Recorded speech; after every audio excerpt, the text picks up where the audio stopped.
सौभाग्यशाली आत्माएं होती हैं जिनको संतों का सानिध्य, उनका सत्संग श्रवण करने का शुभ अवसर मिलता है। नारद भक्ति सूत्र में 39वां सूत्र है, महत संगत्सु दुर्लभो अगम्यो अमोघोश्च।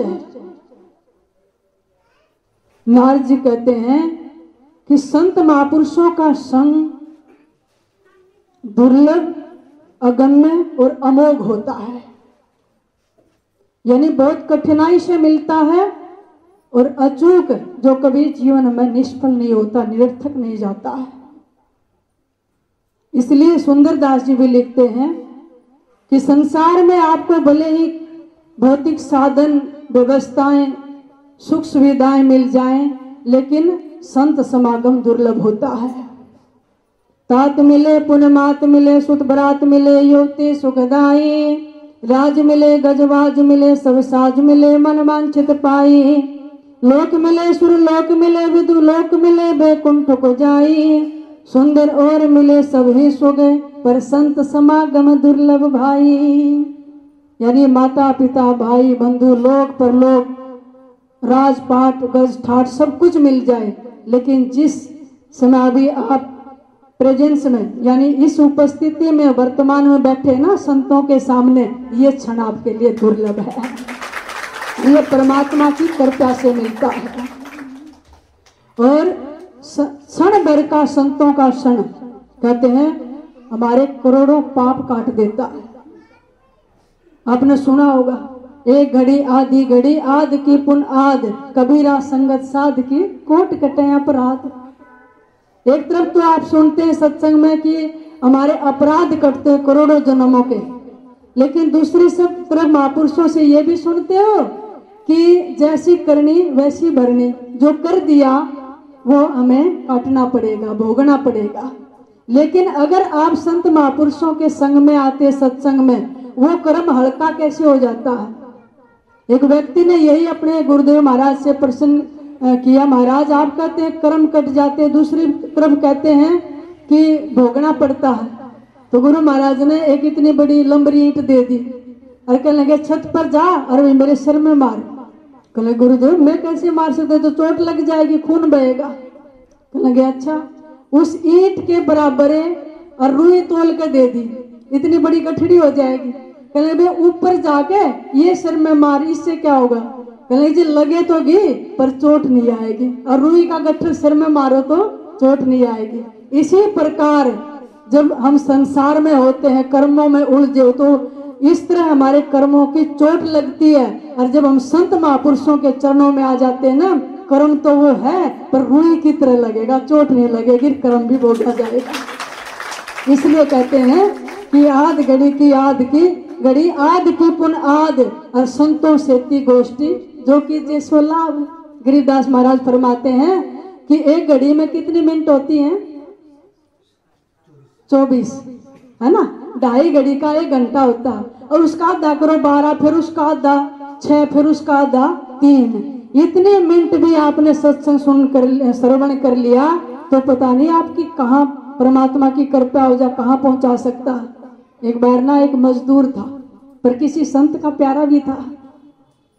वह स्टेशन पे बाहर ढोने का काम करता था, पर उसकी एक शर्त थी कि या तो कोई मेरे को सत्संग सुनाए या मेरे से सुनाए, उसका बोझ ढोऊंगा। लेकिन मजदूर के वेश में छिपा हुआ संत ही था वो। एक दिन कोई सेठ रेलवे स्टेशन से उतरे और उन्होंने कहा अभी मेरा सामान ले चलो। वो उठा के चला, शर्त भूल गया।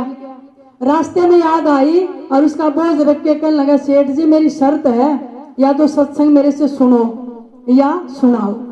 अब सेठ जी ने सोचा कि अब रास्ते में कोई मजदूर मिलेगा नहीं, और कहने लगे तू ही सुना। बोझ उठाया, सुनाना शुरू कर दिया, घर पहुंच गए। सेठ जी ने मजदूरी के पैसे दे दिए। तो मजदूर ने पूछा भी जो मैंने सत्संग सुनाया कुछ याद है। कहने लगे मेरा कुछ याद नहीं, मैं तो वैसे ही खामखा ओकारे भर रहा था, हूँ कर रहा था, और रास्ता था, मैंने तो अपना घर पहुंचना था, तूने मना कर दिया था, दूसरा मजदूर मिलना नहीं था, इसलिए मुझे तो कोई कुछ याद नहीं। लेकिन उस भगत की दिव्य दृष्टि थी। उसने कहा दिव्य दृष्टि देवा दयाल सतगुरु संत सुजान, त्रिलोकी के जीव को परख लेत परवान। ऐसे छिपे हुए भी संत और भगत हुए हैं हमारे भारत में। तो उन्होंने देखा, कहने लगे सेठ जी कल शाम को 7 बजे आपकी मृत्यु है और टल नहीं सकती। जी फिर मैं क्या करूं बताओ, मेरी तो कल्याण का रास्ता बताओ। कहने लगे तूने बहुत पुण्य नहीं किए हैं, पाप बहुत हुए हैं, पर ये तूने थोड़ी सी देर एक घड़ी सत्संग सुना ना मेरे से, और यमराज के पास जाएगा तो भगवान पूछेंगे वे क्या इसने पुण्य किए क्या पाप, तो फल भोगने के लिए कहेंगे। तो तू ये कह देना जी मैंने पुण्य का फल भोगना नहीं है, देखना है। अब उसकी अगले दिन मृत्यु आई और यम के दूत ले गए। यमराज ने चित्रगुप्त से कहा भी देखो इसके कागज, इसके पुण्य कितने पाप कितने। तो उन्होंने कहा जी इसके पाप बहुत ज्यादा है, पुण्य तो थोड़ा सा है, इसने सत्संग सुना था, थोड़ी देर किसी संत का सानिध्य मिला था। तो उसे कहने भी चलो तेरे को पहले पाप का फल भोगवाए या पुण्य का। उन्होंने कहा जी पाप का पुण्य का फल कितना भोगवा देना, पर सत्संग का जो पुण्य है वो भोगना नहीं चाहता, मैं वो देखना चाहता हूँ। और पहली बार यमराज के पास उसके न्यायालय में ऐसा केस आया था जो भोगना नहीं चाहता, देखना चाहता है। कहने भी चलो ब्रह्मा के पास चलते हैं। और चित्रगुप्त यमराज उस आत्मा को लेकर ब्रह्मा के पास पहुंच गए। जी ये भोगना नहीं चाहता, पुण्य का फल देखना चाहता है। ब्रह्मा जी कहने जी मेरी तो दृष्टि में ऐसा कोई नहीं है, चलो शिव जी के पास चलते, वो बताएंगे, न्याय करेंगे। शिव जी भगवान कहने भी फल तो भोगना पड़ता है, देखने का तो मुझे भी नहीं पता। अब ब्रह्मा जी भी सृष्टि करता और शिव जी भगवान भी चित्रगुप्त गिरी यमराज सारे लेकर भगवान के पास पहुंच गए। कहेंगे प्रभु ऐसा एक मामला उलझा हुआ है, ऐसा केस आया है, इसको हम पुण्य का फल दिखाएं कैसे। भगवान मुस्कुराए और कहने लगे जब सृष्टि की महान शक्ति है इसको लेके मेरे पास आ गई तो ये देख तो लिया और क्या भोगना, छोड़ जाओ इसको मेरे पास। यानी उस पुण्य ने कितने सम्मान के साथ और भगवान के चरणों में पहुंचा दिया। इसलिए संत इनका सत्संग हमारे जीवन को कैसे संवार देता है, जैसे लकड़ी को बढ़ई संवार देता है और सोने को सुनार सुंदर बना देता है, लोहे को लोहार सुंदर बना देता है, घड़े को कुम्हार सुंदर बना देता है, कपड़े को दर्जी सुंदर बना देता है, बगीचे को माली सुंदर बना देता है और मनुष्य के जीवन को संतों का सत्संग सुमरण भजन सुंदर बना देता है। इसलिए आप ऐसी सौभाग्यशाली आत्मा हैं। सत्संग से क्या मिलता है, बहुत लोग पूछते होंगे अरे भागे जाते हो सत्संग में, संत महापुरुषों के पास मिलता क्या है। किसी शास्त्र में नहीं लिखा कि आपको धन दौलत मिल जाएगी या बहुत बड़े अमीर हो जाओगे, कहीं नहीं लिखा है। लेकिन क्या मिल जाएगा, सुमति मिल जाती है। और सुमति जिसको मिल जाती है उसका जीवन सुधरने लग जाता है, संवरने लग जाता है। तुलसी बाबा लिखते हैं जहाँ सुमति था संपत्ति नाना, जहाँ कुमति वहाँ विपत्ति निधाना। जहाँ अच्छी मति सन्मति आ जाती है वहाँ संपत्ति तो अपने आप आ जाती है, और जहाँ कुमति होती है वहां पर अनेक विपत्तियां आ जाती हैं। तो संतों की संगत से कुमति दूर हो जाती है और सुमति आ जाती है। एक बार आपने सुना होगा कि जो संतों की संगत करता है, भजन करता है, उसके जीवन में ऐसी अलौकिक चमत्कार भी हो जाते हैं। गरीबदास जी महाराज वाणी में लिखते हैं, गरीबधना भगत की धुन लगी, बीज दिया जिन दान, सूखा खेत हरा हुआ काकर बोई जान। और राजस्थान के टांक जिले में दुआन कला गांव में धन्ना जाट जी, उनके घर में संत आते थे। तो एक दिन संत ठाकुर पूजा कर रहे थे। धन्ना भगत कहने लगे संतों से, महाराज क्या कर रहे हो कि भगवान की पूजा पे एक भगवान मेरे को भी दे दो, मैं भी पूजा कर लूंगा। उन्होंने सोची बेचारा अनपढ़ है, विधि विधान का पता नहीं। संत घूमने गए और नदी से एक काला पत्थर ले आए और रख दिया अपने ठाकुर के पास। और धन्ना भगत से कहने लगे भी आज तेरे को भगवान दे देंगे, बता छोटा लेगा कि बड़ा। अब जाट बुद्धि थी और नदी का बड़ा पत्थर था, कहने लगे जी बड़ा दे दो, फिर छोटा क्यों। उन्होंने कपड़े में लपेट के और वो दे दिया। जिसका कोई नियम बताओ, हूं मैं अनपढ़, कोई ज्यादा मंत्र तो जानता निकल लगे, भोग लगा के भोजन करना है। और उसको इतना विश्वास हो गया कि सच में भगवान पहले खाते हैं फिर मैं खाऊंगा। अब गाय भैंस चराने गया, छाती का लगा लेगा ठाकुर को और भगवान का नाम जपता है, रख दिया पेड़ के नीचे और बाजरे की छालने में 4 रोटी रचार ले गया। कहेंगे प्रभु पहले आप खा लो फिर मैं खाऊंगा। अब भगवान तो बोले नहीं, उसकी निष्ठा की परीक्षा कर रहे थे, कैसा विश्वास है। 3 दिन बीत गए, रोजाना रोटी लाए, सूख जा भगवान प्रगट ना हो। उस दिन में बोला प्रभु आज जिंदा नहीं बचूंगा, या तो खा लो, क्यों रूठ रहे हो, मेरे पास खीर हलवे पूरी तो है नहीं जैसे ये संत खाते हैं भोग लगाते हैं, मेरे पास तो बाजरे की रोटी है। और जब कहने लगे आज तो मैं मरूंगा, और वहां खुरपी ले रहा था, खेतों में काम भी करता था, गला काटने को है ना, इतने भगवान प्रगट होकर धन्ना का हाथ पकड़ लिया और बैठ कर बाजरे की रोटी खा के गए। फिर अगले दिन में बोले भगवान धन्ना जिसका अन्न खाते हैं उसका काम भी करना चाहिए, बता काम क्या करूं। कहने लगे जो मैं बैठूंगा आप मेरी गाय भैंस चरा के ले आओ करो। मतलब ऐसा जाट था, परमात्मा से गाय भैंस चरवा ली। एक दिन में बोला परमात्मा मेरा ऐसा मन करा है कि मैं अपने गले के लगा लूं या आप मेरे गले लग जाओ। कहने लगे धन्ना अभी तेरे में कमी है, तू नुगरा है, तूने गुरु नहीं बनाया है। कहने जो फिर गुरु किसको बनाऊं। कहने लगे काशी में रामानंद जी हैं, सदगुरु कबीर साहब के गुरु और बहुत अच्छे संत, उनको गुरु बनाओ। तो धन्ना जाट जी उनकी शरण में गए और गुरु रामानंद जी से दीक्षा ली। कहने लगे गुरुदेव जी मेरे लिए कोई उपदेश। कहने लगे बेटा एक तो संतों की सेवा करना और दूसरा तू खेती करता है ना, बस नाम का जप किया कर। अब धुन लग गई, तो उस समय बारिश कम होती थी राजस्थान में, और जब हो जाती तो ज्वार बाजरा ही बोते थे। तो उसने ज्वार बाजरे की खेती शुरू करी, वर्षा हुई तो उसने बाजरा बो दिया, ज्वार सब गांव बो रहा था। उसके घरवाली थोड़ी कठोर स्वभाव की थी, उसने भी बड़ी ज्वार तोल के दे दी कि जा ज्वार बोया। रास्ते में संत मिल गए, तीर्थ पे जा रहे थे, प्रणाम किया। धन्ना ने देखते ही संतों को कहने लगे महाराज और कोई सेवा बताओ। कहने लगे धन्ना 4 दिन तो भूखे भोजन नहीं किया, वो ज्वार डाल दी। कहने लगे इसको कैसे खाएंगे। दुकान पे गया, उसको बेच के राशन ले आया और संतों को भोजन करा दिया। अब सब तो ज्वार बोने लग रहे, उन्हें सोचा मैं घर से और कैसे लेके आऊंगा, और ज्वार है नहीं। डर के मारे कंकर गांव के गोरे से इकट्ठी करी और जाके हल जोड़ दिया, ओरना बांध के और काकर बोने लग गया। और बीज लाया कोना घर में थी कलियारी नारी, काकर और रोड मिला के बांध और ना बोदी क्यारी। मोटे मोटे खूड काटे आसन लगी दुनिया सारी, देखो धन्ना बूढ़ गवार ना काम करने का विचार। कहने लगे लोग हंस रहे थे कि पागल काकर बो रहा है, कभी काकर भी जमती हैं। और फिर जब समय आया ना, सबके खेतों में तो ज्वार खड़ी, और धन्ना के उसमें खेत में ये बेला पर इतने बड़े बड़े मतीरे तुम्बे लगे, सब हंस रहे, अभी तुम्बा बजा कर संतों में बैठकर इसके खेत में तुम्बे लगे। एक दिन उसके घरवाली से कहा तेरे खेत में जामना तो है कुछ, पर पता नहीं तुम्बे लगे हुए हैं। वो देखने आई और एक तुम्बा तोड़ लेगी, कुछ न मैं बताऊंगी।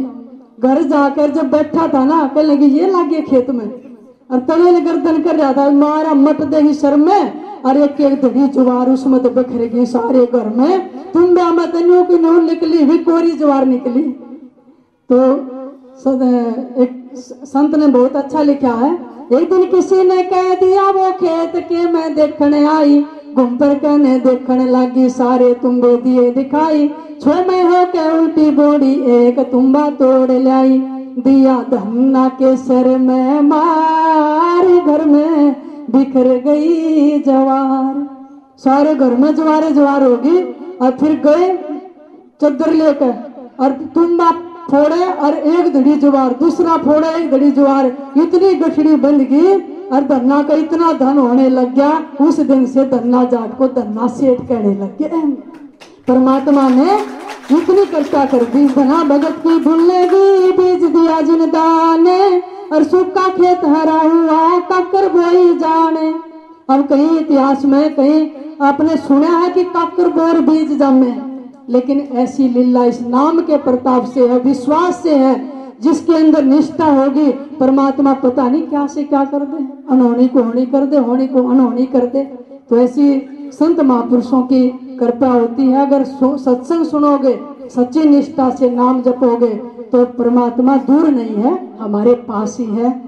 जी मेरे सतगुरु दीन दयाल काग से हंस बनाते हैं। जी मेरे सतगुरु दीन दयाल काग से हंस बनाते हैं। काग से हंस बनाते हैं, काग से हंस बनाते हैं। जी मेरे सतगुरु दीन दयाल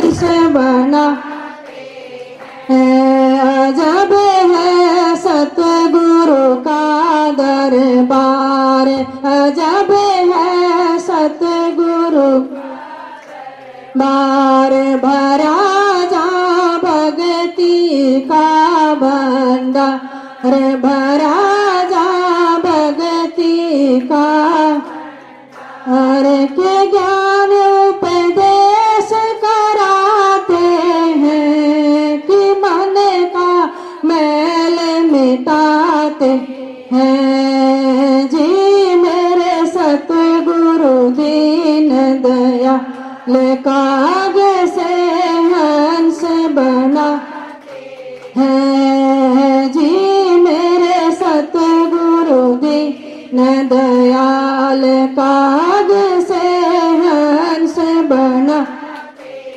हैं। अजब है सतगुरु का दरबार, अजब है सतगुरु का बार बहे जा गंगा जी की धार, बहे जा जी की धार।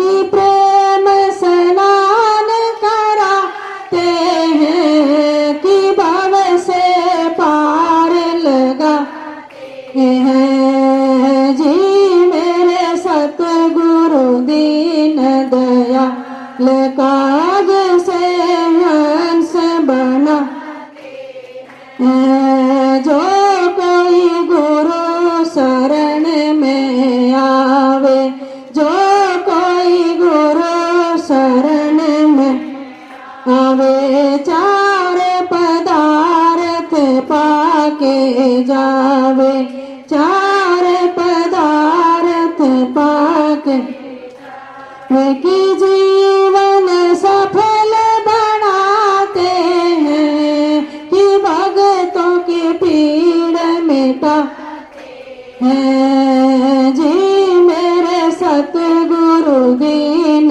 दयाल काग से हंस बनाते हैं। धरे जो गुरु चरणों का ध्यान, धरे जो गुरु चरणों का ज्ञान, मनुष्य का निश्चय हो कल्याण, मनुष्य का निश्चय हो आन।